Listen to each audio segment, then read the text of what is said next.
Voltamos com o Alerj Debate, que está falando sobre cultura e educação popular. Bom, nesse conceito de educação popular e de cultura, a gente pode dizer que primeiro é preciso formar o professor para depois formar os alunos? É interessante porque, veja, lá em Jacarepaguá, onde eu comecei a militar, o grupo que fundou esse projeto do PVNC, eu lembro bem disso, até porque era nos anos seguintes, quando eu militei com eles, a gente conversava muito, identificou a necessidade de se criar um instrumento para colocar aquele aluno, aquela aluna pobre, excluída, negro, discriminado na universidade. E foi interessante que nas primeiras turmas havia uma descrença muito grande. Os alunos, alguns professores não viam essa possibilidade, não viam essa perspectiva do aluno pobre para a universidade. Havia esse status quo lamentável, né, de um preconceito de classe, de que o pobre não pode ir para a universidade. Me recordo aqui o discurso do antigo ministro da Educação, do Fernando Henrique. Era um discurso que preparava a privatização das universidades. Ele dizia que olhava para os estacionamentos da UFRJ, só havia carros importados, então não há problema nenhum de cobrar, por exemplo, mensalidade dos alunos. Quando, na verdade, a gente tem que inverter a lógica. Olha, se tem carros ali é porque há um elemento central, que é a ausência do aluno mais pobre na universidade. É evidente que precisamos melhorar a educação pública. Isso tem que ser um compromisso de todos nós. Isso aí é inegável. Agora, o que a gente faz de imediato? Qual a construção que se faz de imediato? E quem pautou esse debate foram os pré-vestibulares comunitários. Foi o PVNC, foi a Educafro, muito em figuras importantes, como Frida Vi Raimundo, né, o Alexandre Nascimento, pessoas, Renato Emerson, professores que hoje são professor da UERJ. E quando você percebia que os alunos, nos anos seguintes, viam que ex-alunos na universidade, vizinho dele, que morava na comunidade pobre, voltava para dar aula no pré-vestibular comunitário, aquilo era um processo de revolução, né? E a disciplina que era o grande, vamos dizer assim, é o grande protagonista desse processo de transformação, é a disciplina de cultura e cidadania, onde a gente ensina Paulo Freire. Trabalha Paulo Freire trabalhando elementos culturais, trabalhando elementos emancipadores de uma educação, de uma pedagogia que liberta, que constrói e que traz iniciativas fantásticas como essa, por exemplo, do Centro Cultural Paulo da Portela, que une muito bem os dois campos, né? A cultura popular, o samba e a educação. A função, então, do pré-vestibular social foi também quebrar alguns paradigmas, né? Sem dúvida, sem dúvida. E muitos preconceitos. A ponto do antigo prefeito do Rio de Janeiro chegar ao limite do preconceito de proibir que os pré-vestibulares comunitários funcionassem. Isso aconteceu em 2007. Hoje não é mais essa realidade. Hoje, muito pelo contrário, tem um incentivo. Hoje a gente tem uma cultura de olhar para esse movimento como um movimento que faz uma construção política importante para a sociedade, que pauta o debate das cotas, que pauta o debate da inclusão, que pauta o debate, né? Tem uma frase que o Mozart fala muito bem, que diz que nós temos que lutar para que um dia não precise mais de pré-vestibular comunitário. Eu falo isso em sala de aula, falava quando dava aula. Temos que lutar para que um dia não precise ter mais um pré-vestibular comunitário. Por quê? Porque a educação pública vai ser suficientemente boa para que o aluno possa entrar na universidade sem precisar desse instrumento. Agora, enquanto ela não existe, é evidente que a gente precisa valorizar e construir essa relação. Quando surge o pré-vestibular, você falou, Renato, e o Robson aqui, a ideia era conseguimos umas bolsas para a comunidade negra dentro da PUC. Então vamos lá, vamos fazer. E aí ninguém passou no vestibular. Ué, mas então tem alguma coisa errada anterior. Então começamos de forma voluntária, a capacitar, a dar essa aula, para a pessoa poder entrar na universidade. E aí ampliou tudo isso.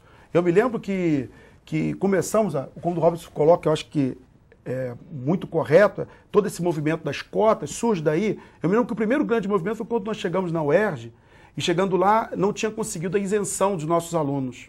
O reitor na época tinha, não vai ter isenção, está tudo errado.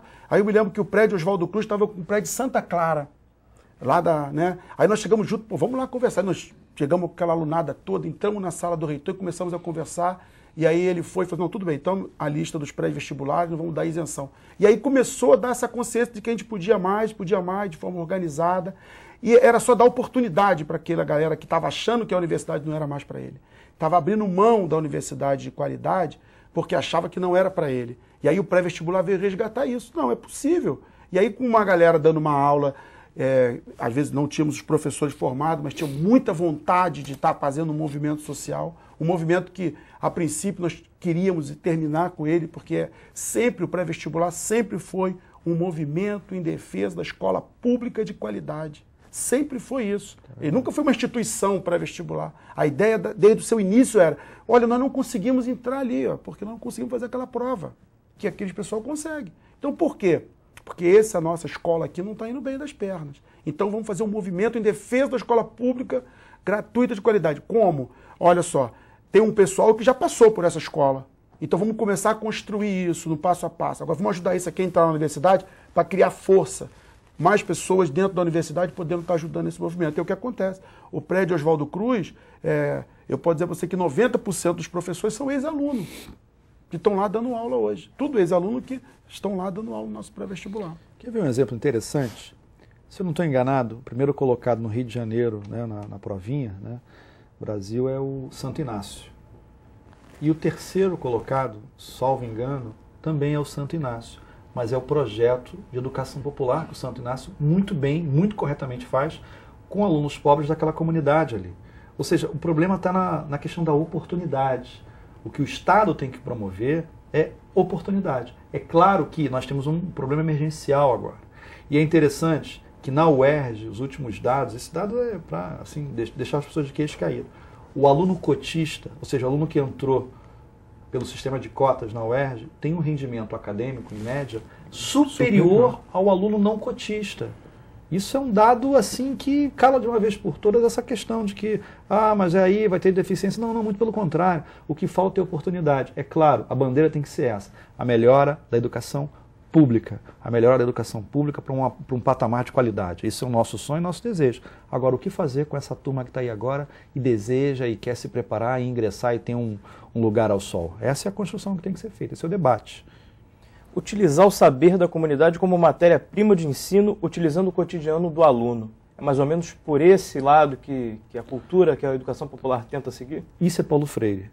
Ou seja, o aluno, né, aí já é uma outra obra do Paulo Freire, a pedagogia da autonomia. O aluno como seu protagonista da construção político-pedagógica dessa relação de saberes, dessa relação de construção. E o elemento de cultura, ele entra quase como um balizador, né? Quase como uma ferramenta, é o instrumental de trabalho.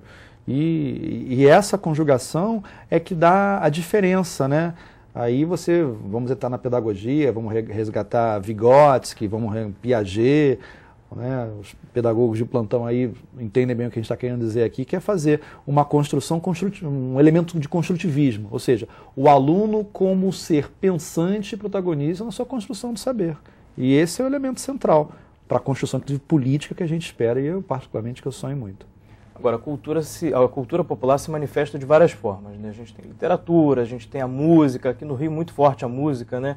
No Nordeste a gente tem a literatura de cordel. Como que a gente pode trabalhar isso junto a esses alunos? Olha, a gente trabalha lá. E o Oswaldo Cruz, mais particularmente, a gente trabalha muito a questão do samba, né? Então, a gente resgata através do samba a poesia, que tem ali a poesia, os alunos trabalham isso. No nosso centro comunitário, a turma não é turma 1, turma 2, é turma Argemiro, é turma Clara Nunes. E aí, em cima disso, a gente trabalha a importância dessas pessoas dentro do nosso bairro, dentro da cultura popular. A gente cria uma identidade. A gente quer criar essa identidade por causa daquilo que nós falamos até no primeiro bloco. É essa identidade que vai fazer você se aproximar do seu bairro, do seu vizinho, é que vai se aproximar, você cuidar do teu espaço para que você possa estar melhorando. Na verdade, a gente tem que perguntar, não é aquela ideia do, caramba, a minha rua está toda cheia de buraco, ninguém faz nada, né? Eu sou parte desse ninguém, né? Na verdade, a rua está emburacada, então nós temos que arrumar isso. Então nós temos. Por que no nosso bairro não tem uma praça de esporte? Ou não tem nada, por exemplo, o teatro ali de Marechal Hermes? Por que ali não tem as grandes peças patrocinadas pelo governo municipal, pelo governo estadual? Essas grandes peças nunca vão ali por Armando Gonzaga, nem por Arthur Azevedo. Então por que tudo isso? Então não é ninguém não faz nada. Nós começamos a fazer alguma coisa, porque eu começo a criar uma identidade com esse meu espaço. Esse teatro aqui também é meu, eu moro aqui, eu sou dessa região, esse espaço aqui é meu, então nós vamos construindo isso no dia a dia. Então, em cima disso, eu acho que toda essa parte, a gente forma essa cultura popular, a gente vai construindo ela. Quando a gente pensou assim, vamos pegar aqui alguns instrumentos, vamos para a Central do Brasil e vamos vir dentro do trem com a peãozada tocando samba. O Paulo fazia isso porque ele vinha do trabalho e passava o samba. Opa, o samba que eu fiz aqui. Olha, então, não, nós começamos a construir alguma coisa. Nós inventamos uma forma de estar mexendo com essa identidade cultural do nosso bairro.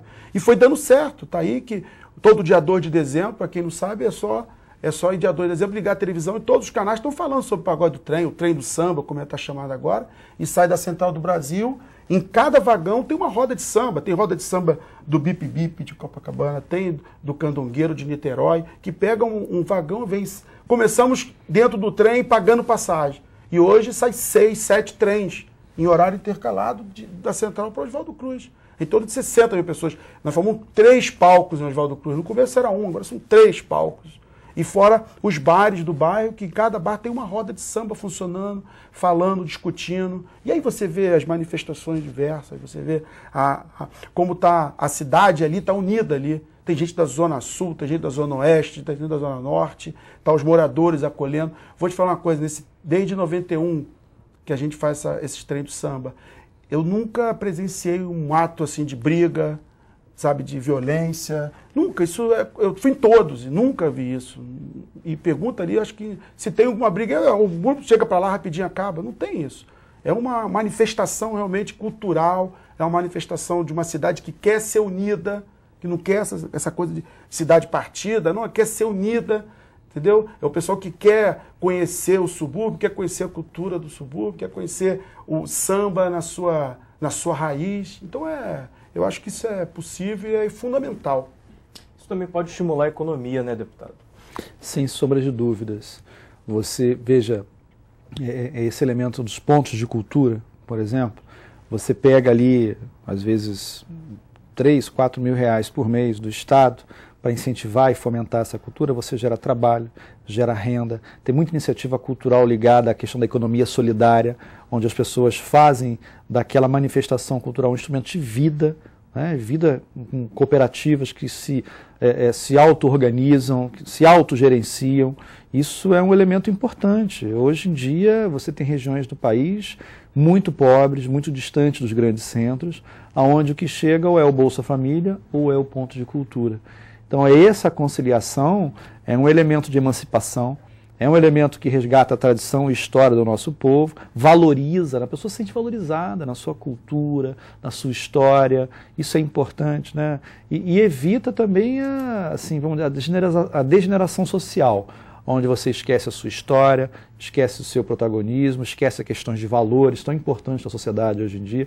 Tudo isso é trabalhado com iniciativas como essa. Bom, quero agradecer muito a presença dos dois aqui no nosso estúdio. Infelizmente, o nosso tempo está esgotado.